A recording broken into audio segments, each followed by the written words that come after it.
for joining us today. There's a lot of you out there, so I really appreciate you taking the time out of your, I'm sure, busy and difficult Wednesday. So today's webinar is called Taking the Blah Out of Blogging. I know it sounds a little flipped, but this is actually a subject that's incredibly close to my heart. Just to give you a little background, I am a content marketing specialist at Marketo. So what I do is I think of, write, create, edit, design, proof. I pretty much have a hand in every single part of content creation at Marketo. So our ebooks, our cheat sheets, our worksheets, you name it, and I'm there. So another really important part of Marketo's content marketing strategy is that we have a pretty amazing blog. It's blog.marketo.com. Check it out. We have about 30,000 email subscribers, and we have about 1 million unique viewers each year. So we get a lot of traffic on our blog, and it's a really fun place to work. So I've actually been blogging since I was a teenager. Just to, if anyone remembers Angel Fire, that was my first blogging platform, to give you an idea of how long ago that was. And in the meantime, I've used blogs in some pretty, I think, surprising ways.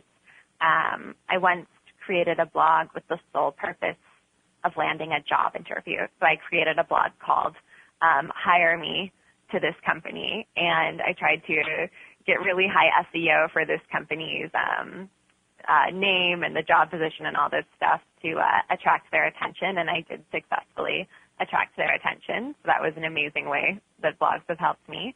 I once created a blog in secret with a plan to give it to my friend for her birthday. So I wrote a blog for her for about a year, and then I gave it to her. She loved the gift, very thoughtful. And I've pretty much always had at least one blog up and running at any time. So I've also written for many company blogs.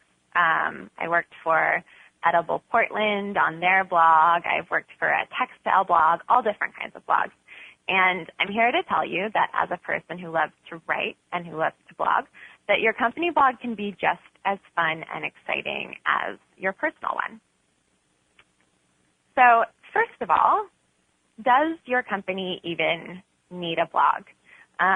This is a hugely important question, and if you're asking it, that is a good sign. The answer is not automatically yes. Creating a blog, and I speak from experience here, takes dedication, it takes time, it takes creativity, and other highly valuable resources. Even though most blogging platforms are either free or they're pretty cheap, you might need to actually hire someone to write your blog for you. So throughout this webinar, if you start to think, I don't think we should take this on as a company, you should definitely give some consideration to that voice. That said, I'm going to go through some ways to simplify and streamline your blogging process without creating a totally boring, terrible blog. So my hope is that you'll walk away feeling very confident and very excited about your company blog. So let's talk about the reasons you should be blogging. First of all, everyone and their dog has a blog these days. Like I said before, blogs are not mandatory, but they are becoming standard. And in some industries, they're really becoming expected. Second of all, a blog is an incredibly effective way to get human with your customers and your potential customers. You can use it to show your human side. You can show your sparkling personality, your sense of humor, your love of dogs wearing business casual, whatever fits your brand.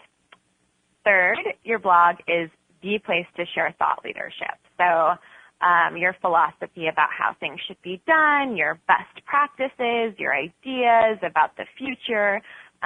It's a place to show your audience how knowledgeable you are and why they should trust what you have to say. And last but not least, regularly blogging encourages your audience to check in regularly with your brand. So if they know new content is coming, they'll keep coming back too. And obviously, the more you engage with them, first of all, with amazingly written, relevant content, and also through healthy interactions, whether it's in the comments section or on social, the more your audience will reciprocate and you'll amplify all of these advantages I just talked about. So, what's the problem? I think from my experience that the biggest problem company blogs have is that they feel like this to their audience. So we've got a bunch of people wearing suits who seem a little bit mad at you. They're also what I would call blah. So they're boring, they're conventional. This is what a lot of company blogs look like to me. So this is what your audience wants to see in your blog. So it should be a happy place where everyone is getting to know each other, they're having a great time, they're toasting to their success, they're laughing. So even if your brand is pretty understated and professional, this is still the basic feeling you want your blog readers to get, as if they're among friends. So my first tip for creating a blog that isn't boring is to find your voice. So I mentioned that your blog is the perfect place to show your brand's human side. You can be conversational, engaging, even funny if that's the kind of brand that you are. But while you might adopt a more playful voice in some posts and a more serious voice in others, the key is to be really consistent. And while some of that can be done intuitively, it's essential that at some point you actually sit down with your content team, anyone who does social, your public relations people, people who write emails, basically anyone who writes for your brand, and talk about what that voice actually is going to sound like. So as we advance to the next slide, I'm going to show you guys a chart from Stephanie Schwab of Social Media Explorer. And when you do have that conversation about voice, this can be a very powerful tool. So Stephanie breaks down a brand's voice into four categories. So we have character and persona, we have tone, we have language, and then we have person. So she's also got a list of attributes for each category, which you can see here. So which of these descriptors belong to your brand? Pick a few, but don't pick too many. The more specific you can be, the better. I also recommend looking at the blogs of your competitors or other people in your industry and talking about your voice as compared to each one. So, for example, you might say, this blog is more sarcastic than we want ours to be, or this blog isn't as scientific in its data as we want our blog to be. So voice can be a little bit intangible and a little bit hard to talk about. So the more concrete examples you can use, the better. So just to sort of recap here, here are three ways to find your voice. Number one is align your writers. So make sure that anyone writing for your brand, like we said, whether it's advertising or press releases or ebooks or blog posts or website copy, make sure they're all closely aligned. So often all of this copy is being written by the same person, so you can, it's a little easier to be consistent in that case, but oftentimes it's not. So if these functions are handled by multiple people, you really need to be meeting regularly to review and improve your voice, and also reading one another's writing as much as possible. So you should all be reading all of the content all of the time. Number two is to extend the review process. So this is something that we do at Marketo that we really recommend pretty much everyone do. So at the end of the day, our social team sends their scheduled tweets and their Facebook posts and their LinkedIn posts to a cross-functional team of reviewers. And our content team sends the blog post for the next day in the same way. So this actually allows members of our PR team, our demand generation team, our content writers, people who do SEO, our PPC, that's pay-per-click person, they all have a chance to weigh in. And this is also a great way to catch typos and bad links. As a writer, I know all too well that one person will never, ever catch all of the typos. So the more eyes you can get on it, the better. My third tip is to keep an editorial calendar. So a calendar isn't just for planning out your future blog posts, although that is an awesome place to start. It's also for recording your blog posts from the past. So I find it isn't that easy to keep track of, what you've already talked about, what you've already promoted, what list you've already made. And so if you have a list of everything you've done, that's going to help you space those out, especially if you have multiple writers on your team. It's also great for brainstorming.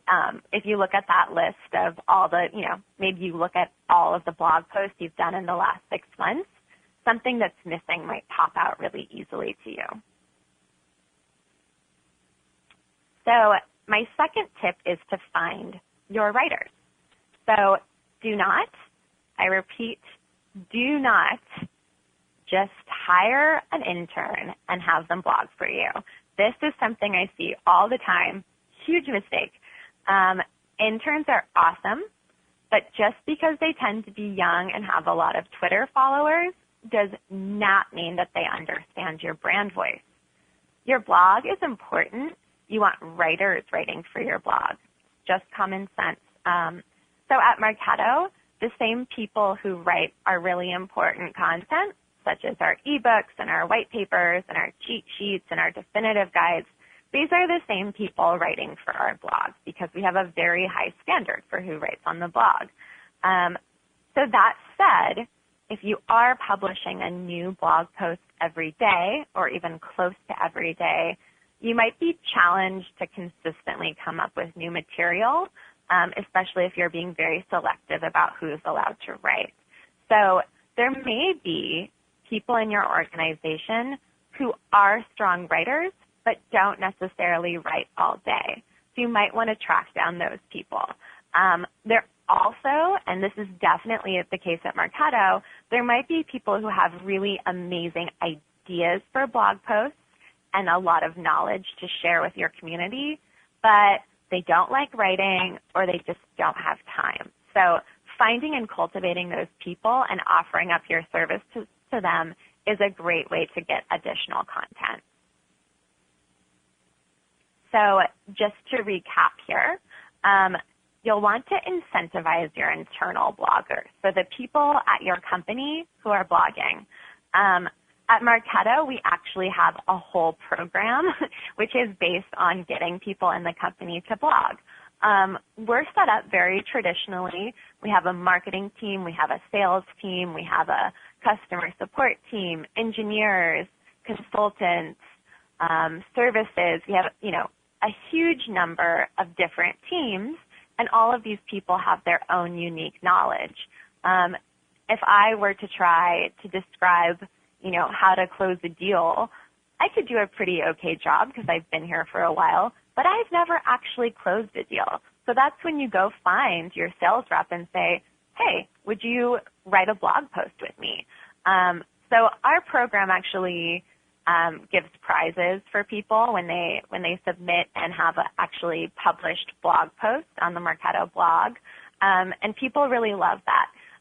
You don't have to put a ton of money behind those prizes. I think in most company cultures, bragging rights can go a long way. Maybe it's a pizza party, maybe it's a half day off if you can swing it. Any kind of incentive can really turn up those writers that we talked about in that last slide. The next tip I would offer is to make your editing services available. So if you're writing content for your company or you're blogging for your company, a big part of your skill set should be the ability to edit. So if you're willing to help someone take their awesome idea and get it to the next level, that's going to be really encouraging for people who maybe aren't as comfortable writing as you are. What I actually do is meet with people one-on-one. It's almost like a tutoring session, and I'll talk to them about their posts. So I'll offer ideas, I'll offer edits, we'll brainstorm together, and that really goes a long way towards getting a post from someone who's less comfortable writing. My last tip is to reach out to partners, customers, people in your industry who are very well respected, and ask them if they'd like to submit a post to you. At this point at Marketo, we typically receive a lot of submissions to our blogs from guest posters, so we don't have to do quite so much outreach to get material to work with. But if you're not quite at that point, or you're just starting your blog out, take a look at some of your partners' websites. See who has great ideas or really cool copy, and go ahead and ask them to submit. If you're going to do that, I would strongly advise that you create some guidelines, actually written out. At Marketo, we have a wonderful PDF called How to Write a Blog Post for Marketo that anytime someone submits a post, I tend to send to them. PDF is essential because it's not editable. So you want to send something out that has really firm guidelines in terms of length, again, in terms of voice, which you've hopefully defined, subjects that you think would be interesting to blog about, maybe even some links to some guest blog posts that you think are really excellent for people to check out. So that's going to save you a lot of time in the long run. My third tip is to not bite off more than you can chew. So this is definitely one of the golden rules of content marketing and of blogging as well. So be realistic about your bandwidth. If you update your blog inconsistently, your audience won't know when to expect new content, and inevitably they're going to feel frustrated when they're checking back and you haven't added anything new. It's totally fine to start small. You can always start with 1 or 2 posts a week and then gradually build up your cadence as more people in your organization get involved, or as you start getting more guest post submissions, or you start streamlining the process for yourself a little bit more. To be completely honest, it takes me at least an hour, typically closer to 2, to edit and schedule our blog posts for the next day. So that's a big investment of time. And if your company just doesn't have 2 hours a day to allot to this, why not try 2 or 3 posts a week? So just to recap, pick a cadence, set it, and keep it. If you're going to change it gradually. Number 2, schedule posts ahead of time. So this way, if you have a surplus of material one week, you can shift them over to the next week. It sounds common sense, but it took me a surprisingly long time to start doing this regularly. Scrambling to get something published is stressful, and it's not fun, and it's also a really easy way to create a boring blog post because you're stressed and you're not thinking creatively. So save yourself that terrible fate. And 3, meet regularly with those stakeholders we talked about. So those are the people on your PR team, maybe your VP of marketing, anyone who's sort of involved in that content process and who has a big input into your brand's voice. So if you need to adjust your cadence, or you want to start publishing different kinds of posts or shorter posts, whatever it is, make sure that you're getting the input and the help that you need. So my 4th tip is to find your sweet spot. So this is about what you're writing about. And it's absolutely crucial to maintaining a company blog that isn't boring, which is why you're all here today. So a lot of business bloggers really struggle when it comes to what they should write about. And the key is to find a niche topic that your audience really cares about and you really know about. So that intersection there with the cupcake between what you know about and what your audience cares about, that's what you should be writing about. So what is everyone in your audience looking for? Or what is one segment of your audience looking for? What are the questions that your company gets asked over and over again? When you look at the search terms that people use to come to your site, what are they typing in? When you create personas for your different buyers, and we have a great cheat sheet for doing that on the Marketo website, when you think about your audience and you segment it out, what are the top concerns and challenges of different members of your audience? So the nice thing about blogging is it's your chance to address the small daily concerns of your audience. Unlike if you were to, say, publish a huge guide or spend months working on a really amazing ebook, you don't have to solve all of the problem at once because this is just one day's worth of content. And besides, you need to leave yourself some material to cover tomorrow. So the blog is really the place to hone in on the little stuff, and that is your sweet spot. So just to recap, let's talk about the 411 rule. The 411 rule is one of the core tenets of Marketo's content marketing, and that definitely includes our blog. So to break down the math for you, we try to create 4 educational, entertaining posts for every one post that includes like a soft promotion. So that might be an event announcement or a new ebook we want people to look at. And then the other one is one hard promotion. So that might be a post about a new product or a new location. We call it the 411 rule because that makes it easy to remember. But actually, this approach isn't really about numbers. At its heart, this approach is about educating first and selling second. So we really believe that if you focus your marketing on building relationships with your audience and making their lives easier, the rest will follow naturally. So we also like to use a dating metaphor for this.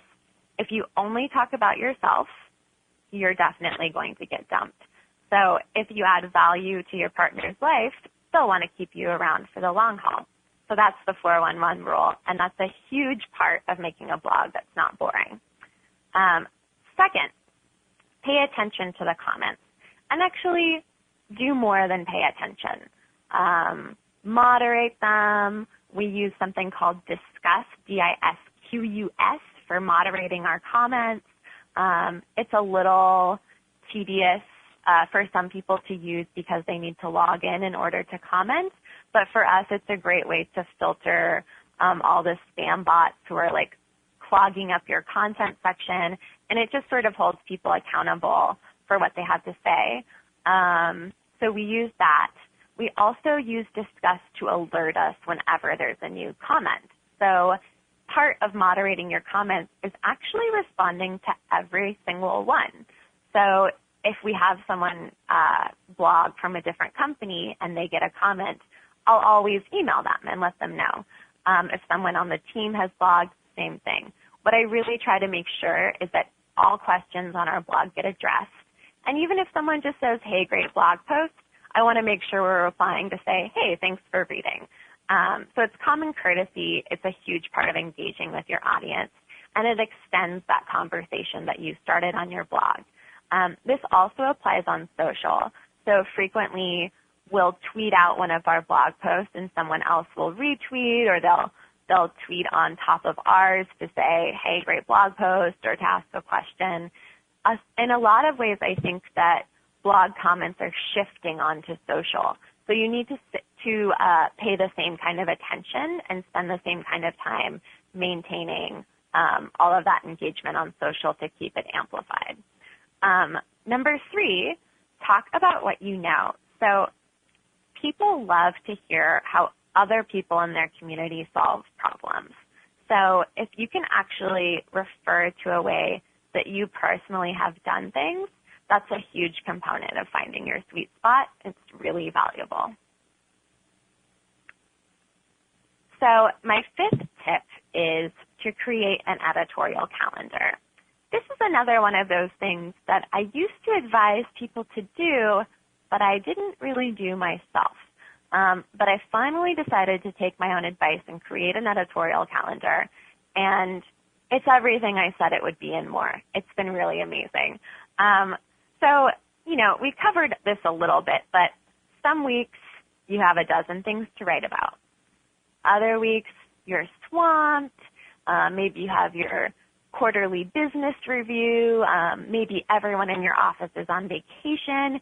You've just got nothing to write about. So creating an editorial calendar for your blog is going to help you maintain that consistent cadence we talked about at the very beginning of this webinar.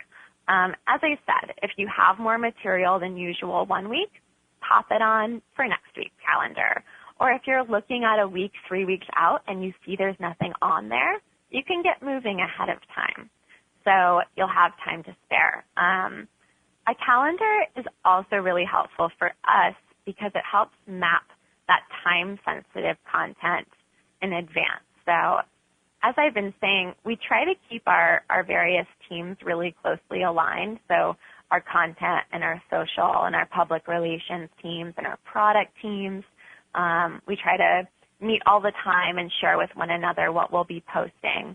But that alignment actually also means that any new announcements or releases or awesome new content assets, they're firmly on the calendar, weeks in advance, as they should be. And then at the end of the week, we send around the actual topics, not the posts themselves, but the topics for the posts that will be running the following week. And that way, any sort of last-minute changes aren't actually at the last minute. So first, get important events, announcements, etc. on the calendar ahead of time.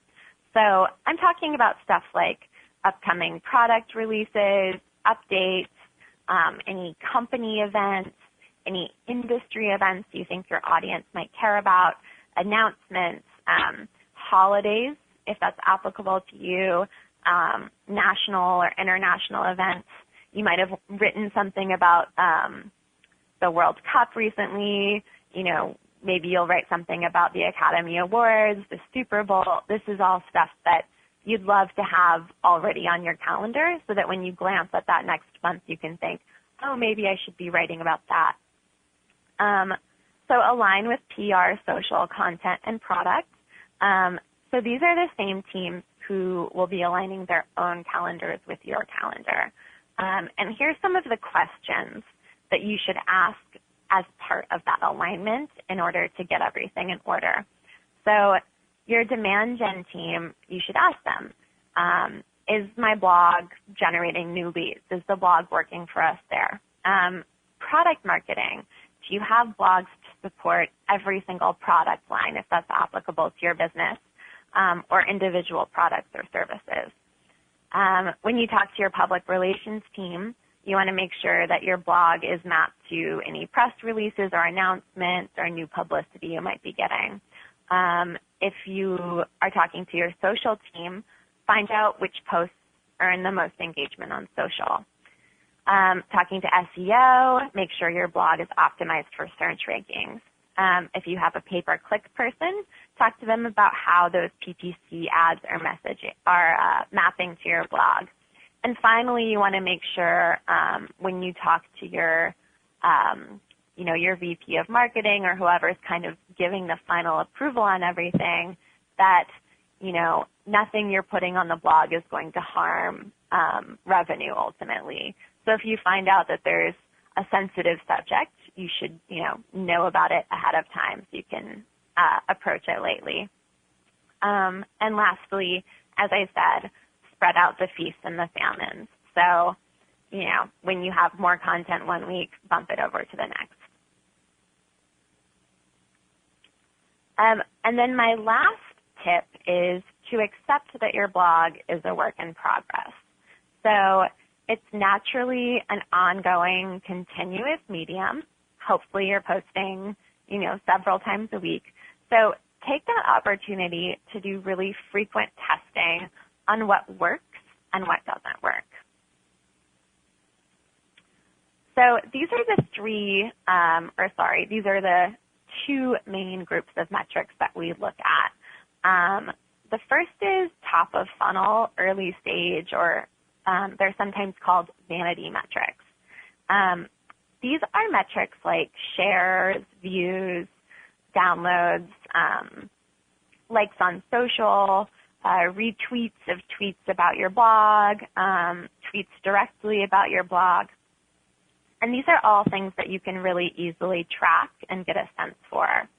And they're also really valuable because they tell you about engagement and they tell you about overall interest.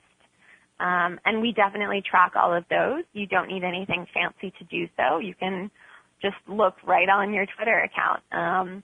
You can use something like Google Analytics to give you a more overarching view as well. But the one thing about these metrics is that they aren't really that impressive to your C-suite. So if you need to talk to your VP or, maybe you're even talking to your CMO or your CEO about how the blog's doing, they're not really going to care how many likes you got, would be my guess. So that's where the second set, which is these attribution metrics, really come into play. So we've got first touch and we've got multi-touch attribution. And don't be intimidated because this stuff is a lot simpler than it sounds. It just has a fancy name. So if you're using marketing automation, you can actually see how people first start interacting with your brand. And that is called the first touch. And often that first touch is your blog. So a lot of the people on your blog don't know what your company does, but they Googled something that you happen to have written about. They end up on your blog. And then 6 months later, they're interested in a product similar to yours, and they remember about your blog. This happens all the time, that the blog ends up being the first touch from marketing on a product. So multi-touch is similar, but it actually can show you all of the interactions from marketing on a closed deal. So when you actually make a sale, you can see every touch from marketing. And often your blog is a huge player there. So even if you weren't the first thing that brought them into your brand, you may be helping along the way to close that deal. So ultimately, this actually tells you whether your blog is worth the investment of time and money, and that obviously can be huge, and that's the kind of stuff you want to bring to your executives to talk about why your blog is important. On the other hand, it might show you that your blog isn't working so well. And like I said at the beginning of this webinar, maybe a blog isn't the best investment of time for you, but you definitely want to try and get it there. So that's where this third bullet comes in. Keep trying new things and keep recalibrating. So most blogs evolve over time. You shouldn't be afraid to switch it up if something's not working, or if you just have a hunch that something else might work better. So let's do a quick recap on everything we've talked about to keep your audience from yawning. So number one, find your voice. So, you can use the chart that I provided. You should look at other blogs and see how you'd like to compare. You should definitely meet with all of the writers in your company to agree on something. And like I said, the more examples you can use, the better, because voice can be a little bit intangible and a little bit hard to describe. Number 2 is find your writers. So this was my point about not just hiring an intern and letting it go at that. Find people who really love to write and are passionate about it and are good at it. Furthermore, find the writers in your organization who don't necessarily identify first and foremost as writers. Help them out. Offer your services as an editor, offer your services as a fellow brainstormer, whatever you need to do to tap into the expertise in your organization, definitely do it. Number 3, chew your food. So that was the don't bite off more than you can chew tip. Set a cadence that you can reasonably maintain and then stick with it. If you're going to change it, do so gradually, and don't be afraid to start with a slower cadence and then gradually build up over time. The really important note here is that you are setting expectations with your audience, and a really great way to bore your audience is to not be giving them the new content they expect. Number 4, stay in your sweet spot. So remember that little Venn diagram and that cupcake. It's all about finding the thing you know most about that your customer cares most about. So wherever those 2 areas overlap, that's what you want to be writing about. If you have a question about sort of what actually goes in that area, that's when looking at those metrics that we just talked about can really come in. So you'll see, which posts are getting the highest engagement, which ones are contributing most to final sales. If you're using marketing automation, that's going to give you insight into what that sweet spot is. It might be different than what you think it is. Number 5, keep a calendar. So an editorial calendar is about staying organized. It's about touching all of those really timely, relevant posts and being ready for them ahead of time. It's also about accountability. So within your organization, whoever is taking ownership of the blog, that calendar is really going to help them stay on top of things and also demonstrate to their other team members what's going to happen next week, what happened last week, why we're making the decisions that we are. And finally, test and recalibrate. So these are those 2 sets of metrics. We've got our, quote, vanity metrics, which are engagement metrics like shares and views, very important. And then secondly, our first touch and multi-touch attribution metrics, which show you how each thing that marketing does eventually influences a deal. So those are both really important. And just sort of a willingness to recalibrate and experiment with your blog as long as you don't freak anyone out. Very good. So those are my 6 tips. Thank you so much for listening to all of these. I hope they've been really helpful. And now Leslie, our operator, is going to open it up for questions. Thank you. We'll now take questions. You may type your question in the question box to the left side of the web presentation, or you can press star, then the 1 key on your touch-tone phone to be placed into a queue. If your question has been answered or you wish to remove yourself from the queue, please press the pound key.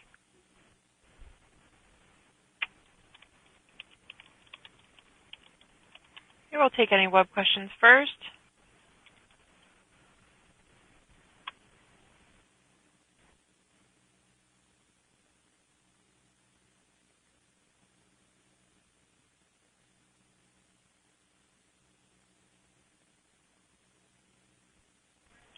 So I see that we have a question, which is one that I really like.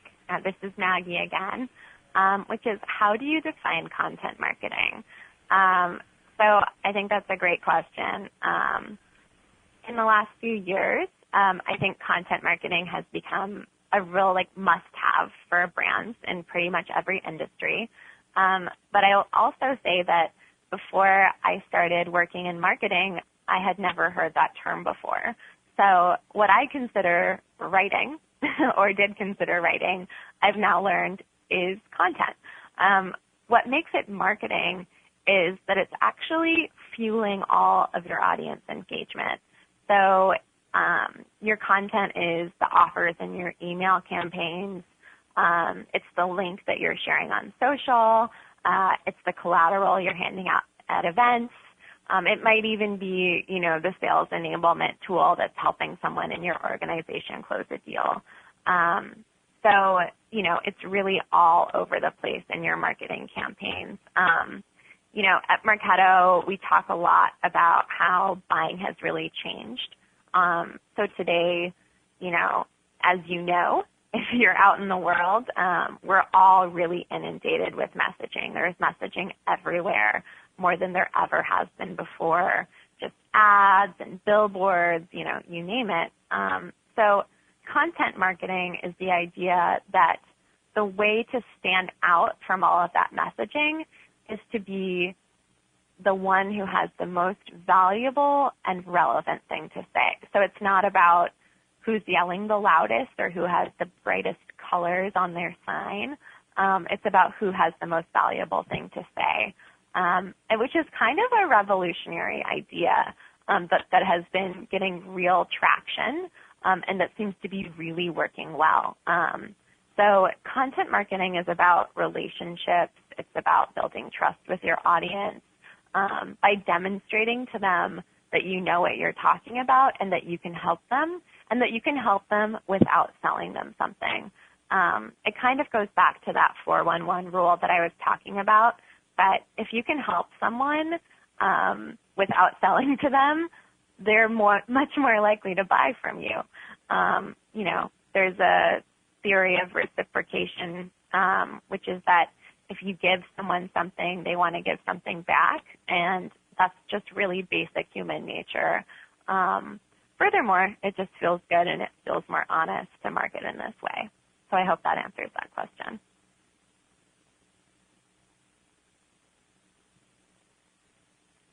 Do we have any other questions, Leslie? I show no audio questions. I'll turn to you for any final remarks. All right. Well, I guess that wraps it up then. Thank you again to everyone for joining us, and I hope you enjoy the rest of your Wednesday. Thank you. If you've enjoyed today's program and would like to become a member of ASM, contact customer service at 866-226-0828 to learn about exclusive membership benefits, including 2 free live webinars when you join. This concludes today's live webinar. Thank you for your participation. You may now disconnect.